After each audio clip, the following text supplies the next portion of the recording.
예배를 나오신 성도님들을 주님의 이름으로 환영합니다. 오늘은 청년주일입니다. 세상이 거칠고 험해도 우리 젊은이들이 믿음으로 살아갈 때에 주님께서 이들의 앞길을 축복하고 인도해 주실 줄 믿습니다. 이제 거룩하신 하나님께 예배합니다. 예배하는 사람은 영과 진리로 예배해야 합니다. 아멘.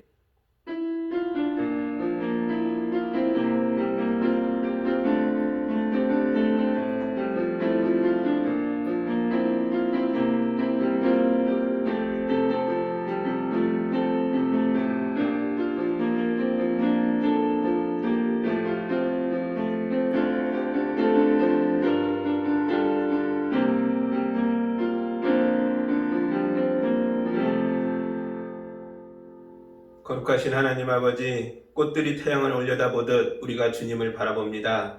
예배하는 성도들에게 아버지의 따뜻한 사랑과 은혜를 부어주셔서 어깨를 짓누르는 무거운 짐이 벗겨지고 마음을 어둡게 하는 근심이 사라져서 우리 성도들이 꽃처럼 아름답게 피어나게 하여 주옵소서. 죄와 죽음에서 우리를 구원하신 예수님의 이름으로 기도합니다. 아멘. 찬송가 10장 함께 찬양하겠습니다.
우리 한 주간의 삶을 돌아보며 예배하러 왔으나 하나님 앞에 서기에 부끄러운 것들이 있었다면 이 시간 다 고백하고 예배의 다음을 회복하는 기도를 함께 드리겠습니다.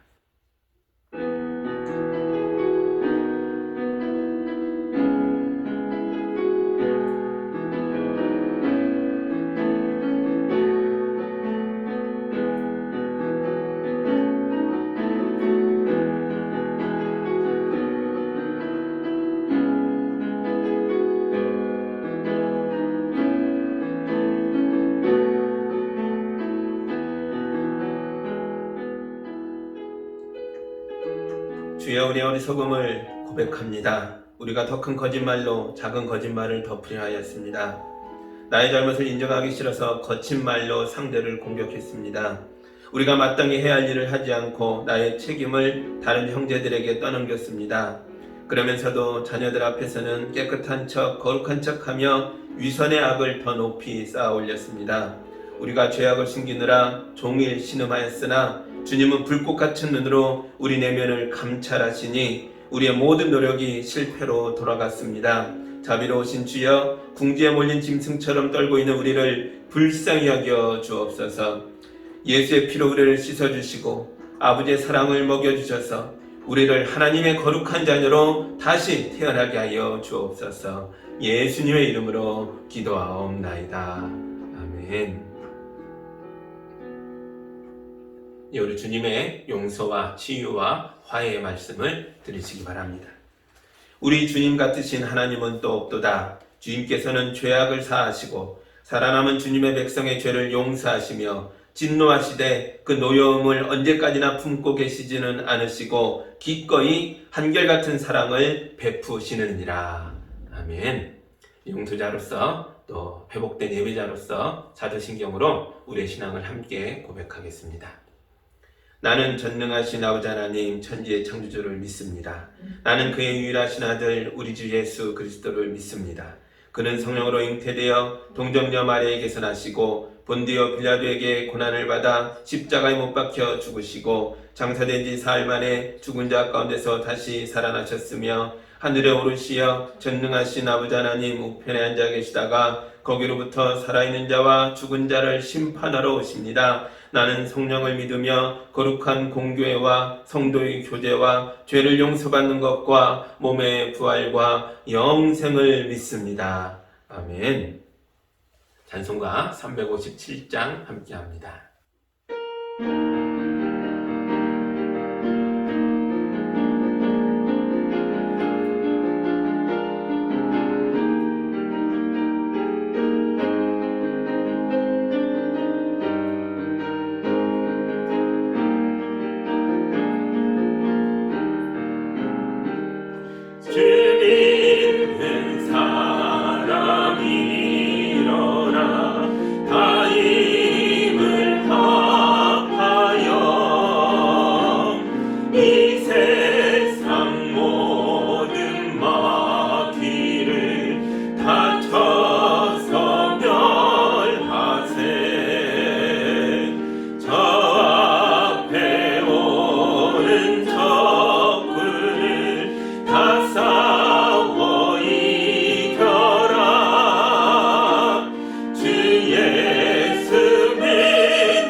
함께 기도합니다.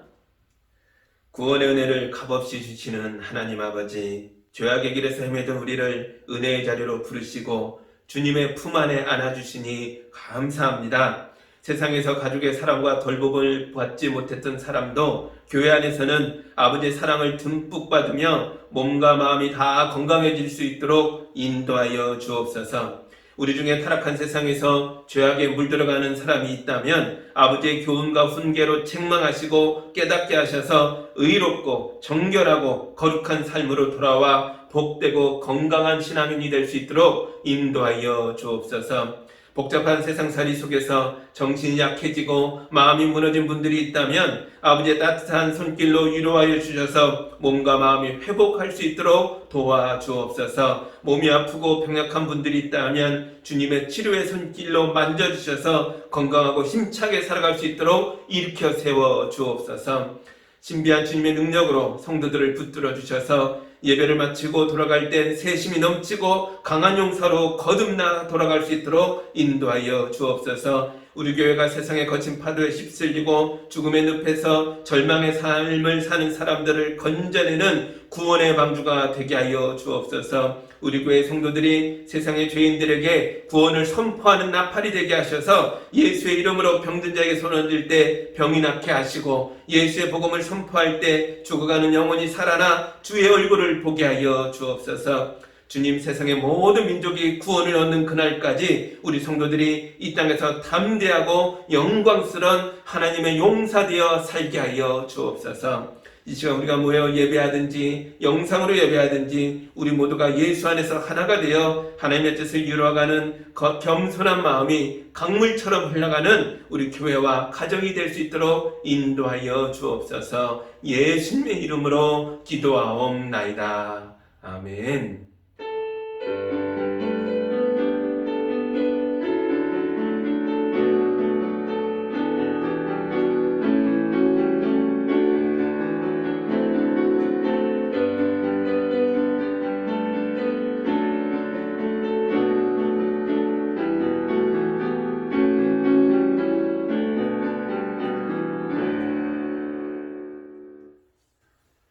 하나님 말씀 같이 보겠습니다. 오늘 우리에게 주시는 주님의 말씀은 요한복음 11장 28절에서 44절까지의 말씀입니다. 하나님 말씀을 봉독할 때에 여러분도 함께 보시기 바랍니다. 이렇게 말한 뒤에 마르다는 가서 그 자매 마리아를 불러서 가만히 말하였다. 선생님께서 와 계시는데 너를 부르신다. 이 말을 듣고 마리아는 급히 일어나서 예수께로 갔다. 예수께서는 아직 동네에 들어가지 않으시고 마르다가 예수를 맞이하던 곳에 그냥 계셨다. 집에서 마리아와 함께 있으면서 그를 위로해 주던 유대 사람들은 마리아가 급히 일어나서 나가는 것을 보고 무덤으로 가서 울려고 하는 것으로 생각하고 그를 따라갔다. 마리아는 예수께서 계신 곳으로 와서 예수님을 뵙고 그 발 아래에 엎드려서 말하였다. 주님이 여기에 계셨더라면 내 오라버니가 죽지 않았을 것입니다. 예수께서는 마리아가 우는 것과 함께 따라온 유대 사람들이 우는 것을 보시고 마음이 비통하여 괴로워하셨다. 예수께서 그들에게 물으셨다. 그를 어디에 두었느냐? 그들이 대답하였다. 주님, 와보십시오. 예수께서는 눈물을 흘리셨다. 그러자 유대 사람들은 보시오, 그가 얼마나 나사로를 사랑하였는가 하고 말하였다. 그 가운데서 어떤 사람은 이렇게 말하였다. 눈먼 사람의 눈을 뜨게 하신 분이 이 사람을 죽지 않게 하실 수 없었단 말이요. 예수께서 다시 속으로 비통하게 여기시면서 무덤으로 가셨다. 무덤은 동굴인데 그 어귀는 돌로 막아 놓았다. 예수께서 돌을 옮겨 놓아라 하시니 죽은 사람의 누이 마르다가 말하였다. 주님, 죽은 지가 나흘이나 되어서 벌써 냄새가 납니다. 예수께서 마르다에게 말씀하셨다. 내가 믿으면 하나님의 영광을 보게 되리라고 내가 네게 말하지 않았느냐? 사람들이 그들을 옮겨 놓았다. 예수께서 하늘을 우러러보시고 말씀하셨다. 아버지, 내 말을 들어주심을 감사드립니다. 아버지께서는 언제나 내 말을 들어주신다는 것을 압니다. 그런데도 이렇게 말씀을 드리는 것은 둘러선 무리를 위해서입니다. 그들로 하여금 아버지께서 나를 보내신 것을 믿게 하려는 것입니다. 이렇게 말씀하신 다음에 큰 소리로 나사로야 나오너라 하고 외치시니 죽었던 사람이 나왔다. 손발은 천으로 감겨있고 얼굴은 수건으로 싸매어 있었다. 예수께서 그들에게 그를 풀어주어서 가게 하여라 하고 말씀하셨다. 아멘. 함께 기도합니다. 우리 주님께서 나사로야, 나오너라 크게 외치신 장면을 읽었습니다. 이 말씀처럼 주의 말씀을 깊이 상고할 때에 죽었던 우리 심령도 살아나게 하시고 허물어졌던 우리의 삶도 일어나 하나님의 은혜 가운데 행진해 나갈 수 있도록 인도하여 주옵소서. 예수님의 이름으로 기도합니다. 아멘. 나사로가 죽자 마르다와 마리아는 오빠의 시신을 동굴 무덤에다 넣고 돌로 입구를 막았습니다. 이날부터 나흘째 되는 날 마르다와 마리아의 집에는 조문하러 온 손님들로 가득 차 있었죠. 그때 누군가가 와서 자매들에게 조용히 말했습니다. 예수님이 오셨습니다. 지금 마을 입구에서 기다리고 계십니다. 마르다는 동생에게 손님 접대를 맡겨놓고 달려왔죠. 주님이 여기 계셨더라면 내 오라버니가 죽지 않았을 것입니다. 마르다는 한숨을 쉬며 예수님이 제때 오지 못했던 것에 대해서 아쉬움을 표현하죠. 애타게 기다렸던 예수님이지만 너무 늦게 오셨다는 거죠. 오빠는 이미 죽었습니다. 그런데 지금 예수님은 나사로의 장례에 조문하려고 오신 게 아니었죠. 예수님은 이제 곧 죽은 사람을 살리실 것입니다. 그러나 그 전에 먼저 할 일이 있었습니다. 자기 앞에 무릎 꿇은 마르다에게 예수님이 이러셨죠. 나는 부활이요 생명이니 나를 믿는 사람은 죽어도 살고 살아서 나를 믿는 사람은 영원히 죽지 않을 것이다. 너는 이것을 믿느냐? 예수님이 마르다에게 너는 이것을 믿느냐라고 물어보셨지만 이건 사실 질문이 아니죠. 질문을 가장한 믿음의 강요입니다. 믿으라는 거죠. 나는 부활이요 생명이다. 너는 이것을 믿느냐? 나는 나를 믿고 죽은 사람을 다시 살린다. 너는 이것을 믿느냐? 나는 살아서 나를 믿는 자를 영원히 죽지 않게 할 것이다. 너는 이것을 믿느냐? 예수님의 이 강력한 질문 앞에서 마르다는 도망갈 수도 없고 숨을 수도 없었죠. 이제 마르다는 나에게 예수란 어떤 존재인가라는 것을 깊이 되돌아봐야 하고 진실한 고백을 해야만 합니다. 마르다가 대답합니다. 예, 주님은 세상에 오실 그리스도이시며 하나님의 아들이심을 내가 믿습니다. 드디어 마르다가 자기 믿음을 고백했고 예수님께서 고개를 끄덕이셨습니다. 마르다가 믿음을 고백했기 때문에 이제부터 일어나게 될 엄청난 사건은 그냥 단순한 기적이 아니라 믿음의 사건이 될 것이라는 거죠. 어떤 집사님이 수술을 앞둔 남편을 두고 간절히 기도하셨는데요. 그 뒤로 수술해야 할 병이 수술하지 않아도 될 병으로 바뀌었습니다. 정작 환자 본인은 모르겠지만 집사님은 이 일이 믿음의 사건인 걸 알았습니다. 내가 기도했는데 의사가 이건 당장 수술해야 된다고 했는데 수술하지 않아도 될 상황으로 바뀌어버린 거죠. 집사님은 남편을 살려내신 기도에 응답하신 하나님께 감사의 기도를 드렸습니다. 그러나 이 가정에 놀라운 기적이 일어났다 할지라도 이 기적이 남편을 구원해 준 건 아닙니다. 남편이 구원을 받으려면 이분도 자기 스스로 예수 앞에 자기의 믿음을 고백해야 하는 거죠. 수술해야 할 병이 수술하지 않을 병으로 바뀌는 기적을 내 몸에서 경험했다 할지라도 믿음의 고백이 아직 없다면 이건 그냥 대단한 사건이 일어났을 뿐이지 이 사람을 구원하는 믿음의 사건은 아직 아니라는 거죠. 우리 인생에서 엄청난 기적이 일어나서 불치병도 고쳐지고 로또에도 당첨되고 심지어 죽었다 살아난다 할지라도 우리 안에 진실한 믿음의 고백이 없다면 우린 여전히 구원받지 못한 인생으로 사는 겁니다. 베다니의 3남매도 마찬가지죠. 이제 곧 죽었던 오빠 나사로가 살아나게 될 것입니다. 예수님은 이 기적을 행하려고 여기에 오신 겁니다. 그러나 이 기적이 예수님을 향한 믿음의 고백이 되지 못한다면 기적이 일어나는 의미가 없는 거죠. 그래서 예수님께서 마르다에게 믿음의 고백을 받으려고 강력한 질문을 던진 거죠. 마르다는 예수님 앞에 무릎 꿇고 믿음을 고백했습니다. 현재로선 이 기적의 사건을 통해 구원의 자리까지 나아갈 수 있는 사람은 마르다 한 사람뿐입니다. 아직 마리아가 집에 남아있죠. 그래서 예수님은 마리아도 불러오라 라고 말씀하셨습니다. 28절 보시죠. 이렇게 말한 뒤에 마르다는 가서 그 자매 마리아를 불러서 가만히 말하였다. 선생님께서 와 계시는데 너를 부르신다.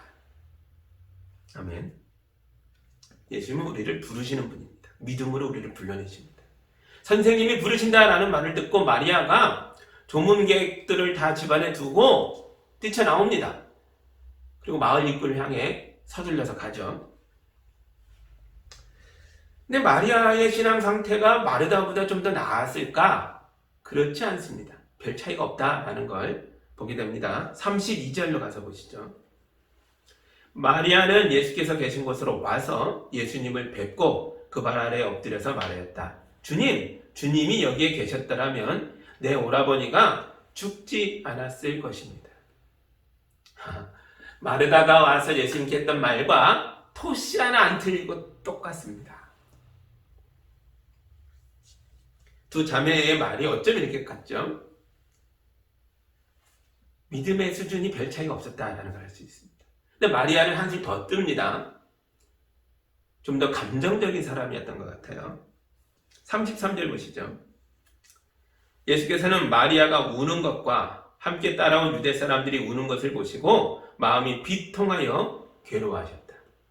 마르다는 울지는 않았는데 마리아는 예수님 발 앞에 무너져서 웁니다. 통곡합니다. 얼마나 서럽게 울던지 함께 따라왔던 종객들도 함께 주저앉아서 웁니다. 이 사람들 속에 사실은 전문적으로 곡을 하는 대신 울어주는 여자들이 섞여 있었을 겁니다. 이게 무슨 얘기냐면요. 유대인의 장례식에는 반드시 돈을 내서 세워야 하는 사람들이 있습니다. 슬픈 음악을 연주하는 피리 부는 사람이 최소한 2사람이 있어야 되고 대신 곡을 해주는 전문적으로 울어주는 여자가 1명이 있어야 됩니다. 왜 반드시라고 말하냐면 미시나라고 해서 유대인의 생활을 지도하는 랍비들의 책에 이런 얘기가 나옵니다. 아무리 가난한 집일지라도 피리 연주자는 2명, 곡하는 여자는 1명을 반드시 고용해야 한다. 이렇게 기록되어 있습니다. 베다니의 3남매는 중산층 정도의 가정이었으므로 피리 연주자 2명과 곡하는 여자 1명이 아니라 그거보다 좀 더 많이 고용했을 가능성이 높죠. 곡하는 여자들이었을 겁니다. 마리아가 집에서 뛰쳐나가는 걸 보고 사람들이 그녀가 자기 오빠의 무덤에 곡을 하러 울려고 가나 보다 라고 생각하고 따라왔습니다. 그러니까 이때 전문적으로 곡을 하는 여자들도 따라왔겠죠. 마리아뿐만 아니라 이런 곡하는 여자들의 울음소리 때문에 죽음을 애도하는 슬픈 울음소리가 사방을 가득 채우고 있었습니다. 예수님은 조용하고 차분했던 마르다에게는 질문을 통해서 믿음의 고백을 이끌어내셨습니다. 그러나 지금은 사람들이 얼마나 서럽게 울던지 마리아에게 질문을 할 수 있는 상황이 아니었습니다. 이때 사람들의 통곡 소리를 들으면서 예수님도 크게 흥분하셨습니다. 예수님의 이런 모습은 평소와 너무 달랐고 너무 특별했기 때문에 제자들의 눈에도 굉장히 특이하게 보였던 것 같아요. 그래서 예수님의 자기 마음 상태를 예수님이 스스로 말씀하신 적이 없는데도 요한이 스승님의, 선생님의 상태를 알아보고 여기에다가 예수님의 마음이 비통하여 괴로우셨다라고 써놓은 겁니다. 관찰자 입장에서 예수님을 보니까 이랬다는 거죠. 이렇게 보였다는 거죠. 그 모습이 너무 특별해서 써놓은 거죠. 그런데 이때 요한이 사용한 단어가 있습니다. 엠브리 마오마이라는 헬라어입니다. 이 그리스 단어 엠브리 마이오이라는 단어는 우리 성경에서는 비통하셨다라고 번역을 했는데 사실 이 단어는 좀 더 특별한 의미, 강한 의미가 들어있습니다. 본래 의미는 이런 거예요. 전쟁에 나간 말이 왜 전쟁을 위해 훈련된 말들이 있잖아요. 그 말이 전쟁터에서 적군 앞에서 흥분하여서 콧김을 내뿜는다라는 의미를 담고 있습니다. 짐승이 싸움을 앞두고 콧김을 내뿜으며 씩씩거리는 모습, 그것을 상징하는 단어입니다. 성경 밖에서 예수님 시대의 다른 그리스 문헌들, 다른 헬라 책들에도 이 단어가 쓰이는 걸 살펴보면 이 단어를 사람에게 쓸 때는요, 화가 났다, 격분했다. 요즘 말로 아드레날린이 뿜어져 나와서 공격태세를 갖추고 감정이 끌어올라서 덤빌 준비가 끝났다라는 의미로 사람에게 쓴다는 거죠. 예수님이 사람들의 통곡 소리에 왜 이렇게 흥분하셨을까요? 왜 이렇게 화가 나셨을까요? 왜 격분하셨을까요? 자기를 믿지 못하고 울고 있는 사람들 때문에 화가 났을까요? 그럴 수도 있습니다. 그런데 34절과 35절로 가서 보시면 사람들을 향해 화낸 것과는 좀 다른 것 같습니다. 같이 보시죠. 예수께서 그들에게 물으셨다. 그를 어디에 두었느냐? 그들이 대답하였다. 주님, 와보십시오. 예수께서는 눈물을 흘리셨다. 아멘. 예수님께서 나사로의 무덤이 어디 있느냐 말씀하시고 가는 길에 우셨습니다. 사람들의 통곡 때문에 화가 났던 것과는 좀 다른 장면이죠. 예수님도 이들의 슬픔에 함께 울고 계셨다는 거죠. 우는 사람과 함께 울어주어라. 이건 예수님이 하신 말씀입니다. 예수님은 오빠를 잃고 슬퍼하는 자매들의 슬픔에 공감하셨고 친구처럼 아꼈던 나사로가 죽은 것에 대해서 대단히 안타깝게 느끼셨습니다. 그래서 예수님이 이 슬퍼하는 사람들과 함께 눈물을 흘리며 우셨던 거죠. 그러니까 이 사람들이 화가 난 건 아니라는 겁니다. 우리는 예수님께서 슬퍼하는 사람들과 함께 울었다는 것을 깊이 생각해 봐야 합니다.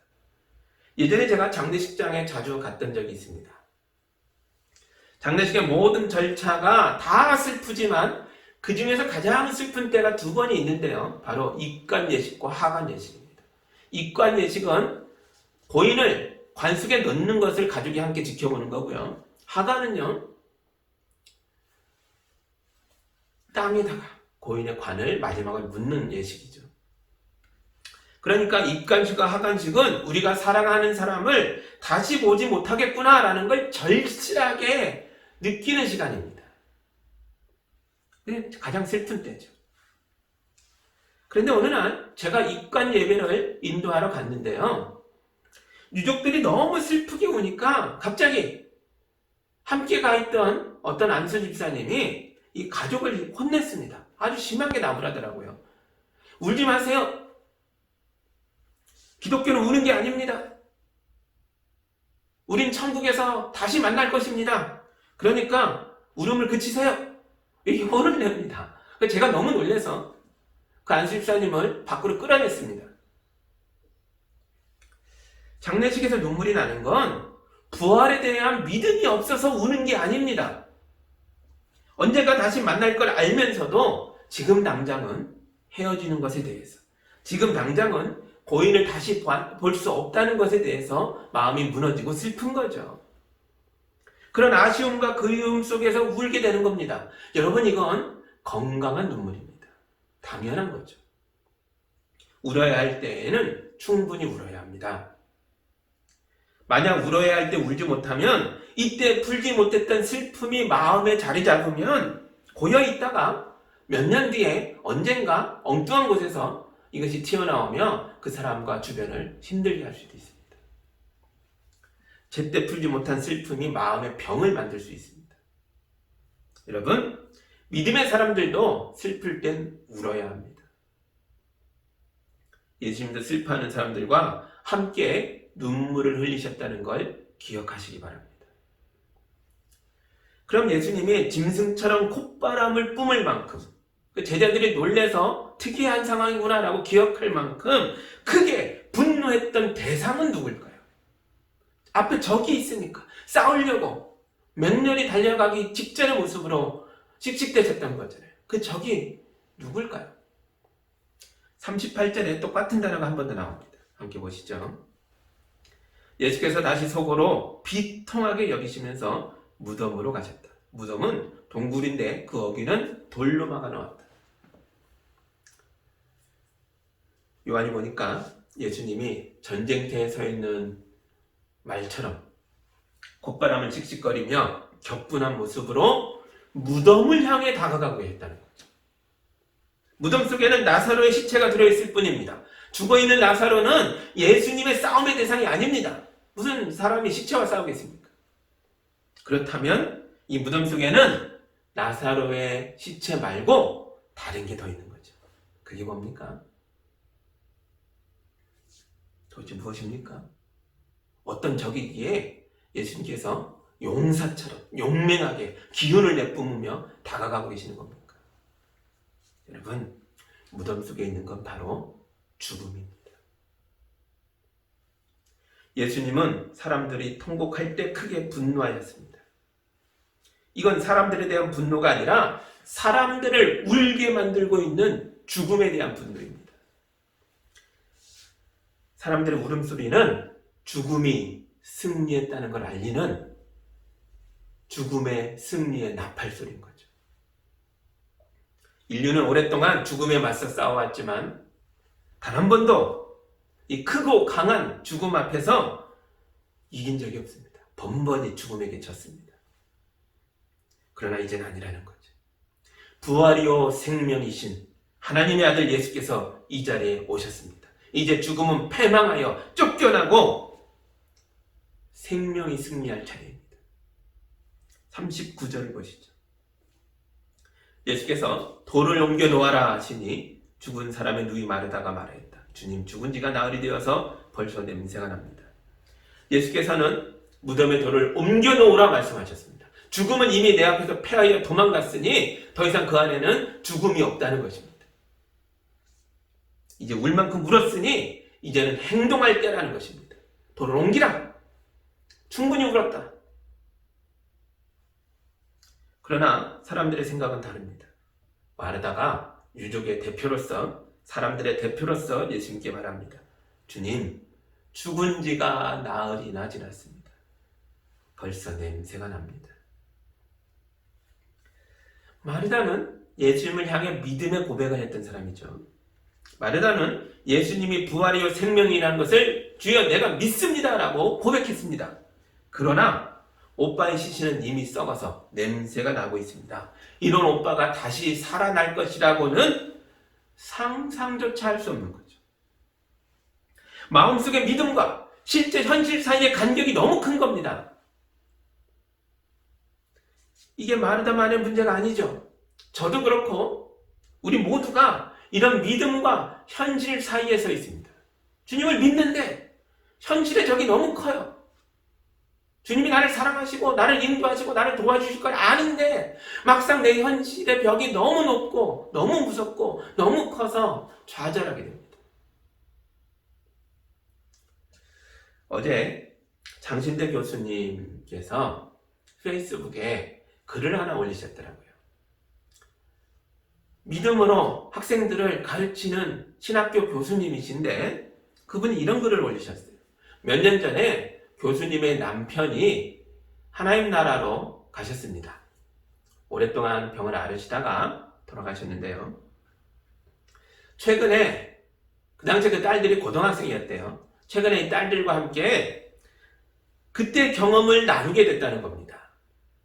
마음을 진솔하게 나누는 시간을 가졌는데 대화하는 가운데에 자기뿐만 아니라 이 어린 딸들도 이 식구들도 모두가 남편과 아빠의 죽음에 대해서 그것을 경험하는 그 시간들을 통해서 이미 몇 년 전의 사건인데도 엄청나게 많은 변화들을 겪어왔다라는 걸 서로 알게 됐다는 거죠. 사랑하는 남편, 사랑하는 아빠가 생과 사의 분기점에 서서 고통할 때에 그 장면을, 삶에서 죽음으로 넘어가는 그 장면을 무려 10시간에 걸쳐서 가족이 자리를 떠나지 않고 임종을 지켰다는 겁니다. 그 후 이 가족들은 모두가 엄청난 트라우마를 품고 살게 됐습니다. 아빠가 천국에 갈 거라는 걸 알면서도 헤어지기 싫어서 의식이 꺼져가는 아빠를 붙들고 하나님께 간절히 기도했던 경험들. 하나님, 우리 아빠 이렇게 보내면 안 되지 않나요? 그렇게 간절히 기도했는데 결국 죽음의 문턱을 넘어간 아빠가 차갑게 식었을 때 그 차갑고 무서운 죽음 앞에서 당황하고 강력한 죽음의 실체 앞에서 도망가고 싶었던, 공포에 질렸던 그 경험들이 아이들 속에 있었다는 거죠. 교수님은 이때 경험이 계속 아이들의 기억 속에 남아서 몇 년이 지난 지금까지도 이제 성인이 되어 살아가는 딸들의 인생 속에도 여전히 영향을 주고 있다는 걸 깨달았습니다. 교수님은 어린 딸들에게 아빠의 죽음을 신앙 안에서 의연하게 받아들이라고 그 경험에 초청해서 함께 그 시간을 있었는데, 내가 너무 강요했던 건 아닐까라고 반성을 했다는 거예요. 아직 어린 딸들을 너무 어른 취급했구나라는 생각도 들었다고 합니다. 그래서 교수님은 다시 한번 몇 년 지났지만 딸들을 다시 위로하고, 사랑하는 아빠를 떠나보냈던 그 트라우마를 어떻게 하면 하나님의 영광을 위하여, 또 하나님의 일을 위한 자원으로, 또 우리가 다시 건강해질 수 있는 믿음의 순례길의 발걸음으로, 또 우리처럼 고통을 겪는 사람들을 위로하고 돕는 또 하나의 거룩한 손길로 드러낼 수 있는지에 대해서 함께 이야기를 나누었다라고 말씀하셨습니다. 죽음을 두려워하지 않을 수 있는 길을 함께 터득해 나가자고, 아직 우리가 다 극복한 게 아니니까 함께 이 길을 걸어 나가자고 서로 격려했다라고 글을 쓰셨습니다. 바로 어제 사건이었던 거죠. 나사로는 병에 걸려서 서서히 죽어갔습니다. 그리고 이런 엄청난 슬픔 가운데 오빠가 죽었을 때 그 시신을 무덤에 넣었습니다.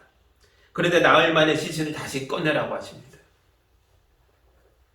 마르다가 믿음의 고백을 했다 할지라도 죽은 오빠를 다시 본다는 건 엄청난 고통입니다. 그래서 마르다는 예수님의 요청을 거절하려고 했죠. 이건 믿음이 없어서가 아니고 죽음의 실체 앞에서 무기력하게 패배했던 경험을 가진 사람들이 마음에 깊이 새기고 있는 트라우마입니다. 그런데 예수님은 덜덜 떨면서 무덤의 문을 막고 있는 마르다에게 다시 말씀하십니다. 40절 보시죠. 예수께서 마르다에게 말씀하셨다. 네가 믿으면 하나님의 영광을 보게 되리라고 내가 내게 말하지 않았느냐. 아멘. 우린 예수님을 믿어야 합니다. 우리가 할 수 있는 것이 아무것도 없을 때조차도 우린 더욱더 예수님을 믿어야 합니다. 우리가 믿으면 하나님의 영광을 보게 될 것입니다. 예전에 어떤 집사님이 병원에 입원해 있는 딸을 위해서 기도해 달라고 신방을 같이 가자는 거예요. 그분의 따님은 30대 초반쯤 됐고 교통사고를 당해서 병원에 입원해 있었습니다. 근데 병원 입원이 한 달을 넘어가고 있는 거예요. 같이 갔습니다. 그 상황을 들어보니까 다른 데다 많이 회복했고 괜찮아졌어요. 근데 문제가 이 쇄골입니다. 이 쇄골이 부러졌는데 다른 데는 많이 치료가 돼서 이제 곧 퇴원할 수도 있는데 쇄골이 벌어진 채 부러져 있는 거예요. 그러니까 뼈가 금이 가고 이렇게 붙어 있기만 하면 좀 회복이 될 텐데 한 2cm가 벌어져 있다는 겁니다. 의사가 가만히 있으면 붙을 거예요 라고 얘기를 했는데 한 달이 넘도록 단 1mm도 좁아지지 않는 거예요. 자라질 않는 거예요. 의사가 수술해야 될 수도 있겠습니다 라고 얘기를 하고 갔다는 거예요. 그래서 엄마가 놀래서 저보고 목사님 오셨으면 기도 좀 해주세요. 그래서 병실까지 가게 된 거죠. 근데 이 따님은 어릴 때 열심히 교회를 다니고 신앙생활을 했던 분이지만 성인이 된 이후로 교회를 떠난 분입니다. 믿음이 전혀 없는 거예요. 어릴 때는 있었는지 몰라도 그 믿음이 저 안에 숨어져 있을 뿐 삶 속에서 그 믿음의 생활을 놓치고 산 지가 오래된 거예요. 그래서 병이 낫기를 기도하기 전에 먼저 해야 할 일이 있었습니다. 바로 예수님을 다시 믿으라고 권면하는 거였죠. 그분에게 믿음에 대해서 다시 이야기했습니다. 예수님이 우리를 살리시는 분임을 다시 이야기했습니다. 어릴 때 믿음이 다시 살아날 수 있도록 이야기를 나눴습니다. 그리고 병이 낫기보단 오히려 이분이 예수님을 믿고 은혜 가운데 살아갈 수 있도록 간절히 축복하며 기도했습니다. 그리고 돌아왔어요. 이분이 수술하지 않고 퇴원했습니다. 그날부터 쇄골뼈가 자라기 시작해서 그 뼈가 그냥 자라는 게 아니더라고요. 실처럼 뭐가 이렇게 끈끈하게 나오면서 뼈가 자라나 봅니다. 그래서 서로 연결되어 마침내 회복되어 퇴원했습니다. 여러분, 제가 고친 게 아니죠. 저는 예수님을 전했을 뿐이고 그분이 예수님을 다시 붙들었을 뿐입니다. 여러분, 사람을 믿지 마시고 우리 예수님을 믿으시기 바랍니다. 41절과 42절 보시죠. 사람들이 그 돌을 옮겨 놓았다. 예수께서 하늘을 우러러보시고 말씀하셨다. 아버지, 내 말을 들어주신 것을 감사드립니다. 아버지께서는 언제나 내 말을 들어주신다는 것을 압니다. 그런데도 이렇게 말씀을 드리는 것은 둘러선 무리를 위해서입니다. 그들로 하여금 아버지께서 나를 보내신 것을 믿게 하려는 것입니다. 아멘. 무덤문이 열렸을 때 나사로가 곧바로 걸어 나온 게 아닙니다. 기적이 일어나기 전에 먼저 예수님의 간절한 기도가 있었다는 거죠. 예수님의 기도는 우리가 모두 들을 수 있는 기도였습니다. 예수님은 자기와 하나님이 하나로 일치되어 있다는 걸 강하게 느끼고 있었습니다. 그리고 이런 하나님과의 하나됨 속에 모두가 드릴 수 있는 공적 기도를 통해서 마르다와 마리아와 제자들과 구경하러 온 이 모든 조문객들이 하나님과의 하나됨 속으로 들어올 수 있도록 기도로 초청하신 겁니다. 이 특별한 친숙함 속으로, 하나님과 아들됨의 이 특별한 친밀함 속으로 우리를 초청하신 거예요. 예수님의 이런 특별한 기도 속에서 마르다의 트라우마도 눈처럼 녹아내렸을 겁니다. 예수님의 기도는 마르다의 믿음의 고백을 완성하셨습니다. 여러분, 강단에 올라가서 대표 기도를 드릴 때에 이 기도가 우리 모두를 하나님께로 인도하는 기도라는 걸 믿고 기도하시기 바랍니다. 한 사람의 기도지만 그 기도를 통해서 우리 모두가 하나님께 인도하심을 받는 것입니다. 이제 43절과 44절 마지막으로 보시죠. 이렇게 말씀하신 다음에 큰 소리로 나사로야 나오너라 하고 외치시니 죽었던 사람이 나왔다.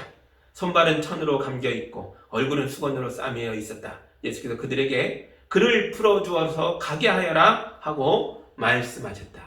아멘. 예수님이 큰 소리로 명령하셨습니다. 그런데 그 소리가 마치 군대 구호처럼 대단히 간단합니다.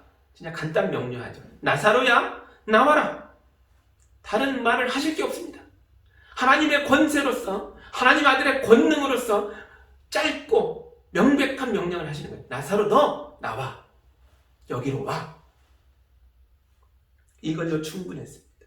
죽음은 도망갔고 나사로는 살아나서 무덤 밖으로 자기 발로 걸어 나왔습니다. 그런데 아직 자유롭진 않았습니다. 예수님 시대에는요, 죽은 자를 무덤에 넣을 때 큰 천으로 쌉니다. 막 칭칭 싸는 게 아니고 천을 앞뒤로 덮어요. 사람 키 2배 되는 천으로 덮은 다음에 위와 아래만 간단하게 매듭을 짓습니다. 그리고 얼굴에는 수건 같은 것을 하나 더 덮어놓습니다. 그 모습 그대로 나온 거예요. 살았는데 스스로 이걸 풀 수가 없으니까 그냥 나온 거죠. 예수님이 그를 풀어주어라 말씀하시자 사람들이 가서 매듭을 풀었습니다. 그러자 나사로가 자유롭게 걸었습니다. 이건 나사로가 살아났을 뿐만 아니라 그를 건강하고 자유로운 일상으로 회복시켰다는 뜻입니다. 다시 살아난 나사로는 예수가 하나님의 아들이시며 우리의 구원자라는 것을 보여주는 살아있는 증거였습니다.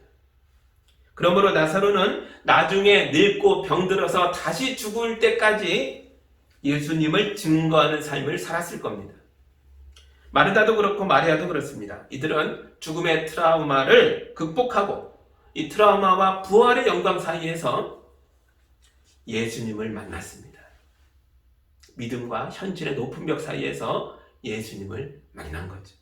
그리고 이들은 평생 이때의 기억을 품고 살아가며 삶을 괴롭히는 트라우마가 아니라 복음을 증거하며 하나님을 증거하며 예수님을 자랑하는 영광의 사건으로 고백하는 삶을 평생 살았을 겁니다.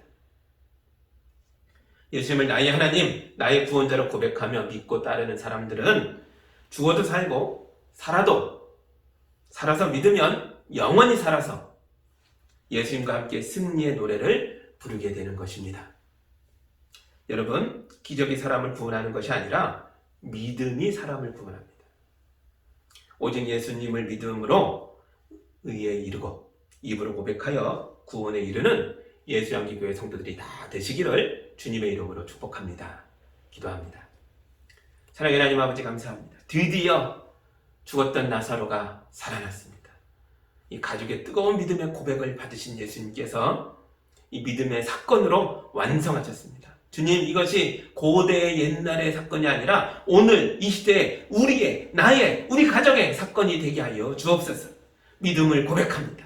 이 믿음의 고백 속에서 주님 일하여 주셔서 우리 현실의 벽을 무너뜨리고 하나님의 영광에, 구원의 역사에, 죽음도 이기고 살아나는 하나님의 놀라운 승리에 참여하는 삶을 살아갈 수 있도록 인도하여 주옵소서. 예수님의 이름으로 기도합니다. 아멘.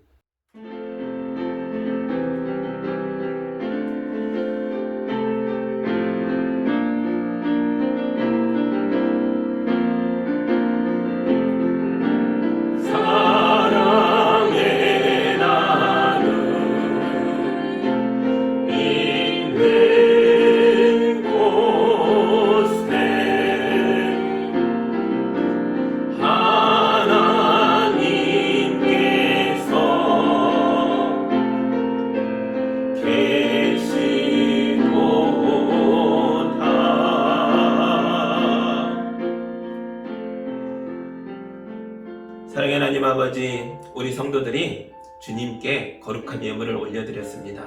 주님, 우리가 돈을 드린 것이 아닙니다. 우리의 믿음의 고백을 드렸습니다. 11조를 드릴 때에 우리가 벌어들인 모든 것이 하나님의 은혜임을 믿었고 이 고백을 담아 올려드렸습니다. 우리가 감사 예물을 드릴 때에 우리 삶의 감사의 제목들이 넘치는 것은 주님이 도우셨던 것임을 믿었기에 우리가 감사 예물을 올립니다. 주님, 우리가 간절함을 담아 기도의 예물을 올리는 것은 이 힘든 세상에서 주님이 도우셔서 우리가 승리할 것을 믿었기에 기도의 제목을 담아 주님께 올립니다. 주님, 이 모든 믿음의 고백들을 통해 일하시고 역사하셔서 성도들의 삶을 승리자의 삶으로 인도하여 주옵소서. 삶의 모든 무거웠던 짐들이 벗겨지게 하시고 무서웠던 적들이 사라지게 하시고 죽음도 도망가게 하여 주옵소서. 하나님의 영광을 살아가는 거룩한 주의 자녀들이 될 때까지 인도하시고 또 인도하셔서 주님의 영광 속으로 살아갈 수 있도록 축복하여 주시옵소서. 예수님의 이름으로 기도하옵나이다. 아멘.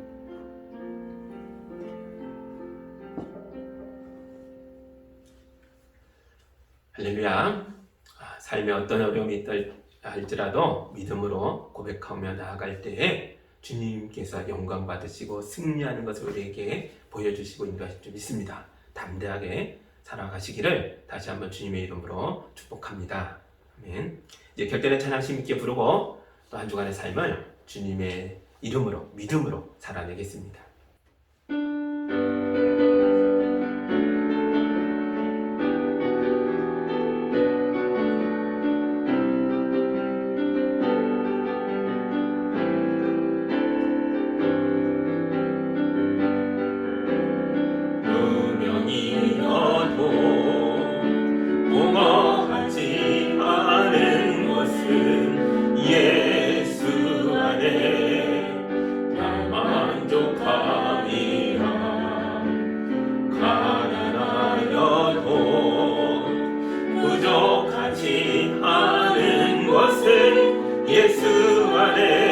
오직 나는 부요함이라. 고난 중에도 견뎌낼 수 있는 것은 주의 계획 믿기 때문이라. 실패하여도 일어설 수 있는 것은 예수 안에 오직 나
난 예수로 예수로 충만하네. 세상 모든 풍파도 두렵지 않네. 난 예수로 충만하네. 영원한 왕 내 안에 살아 계시네. 영원한 왕 내 안에 살아 계시네.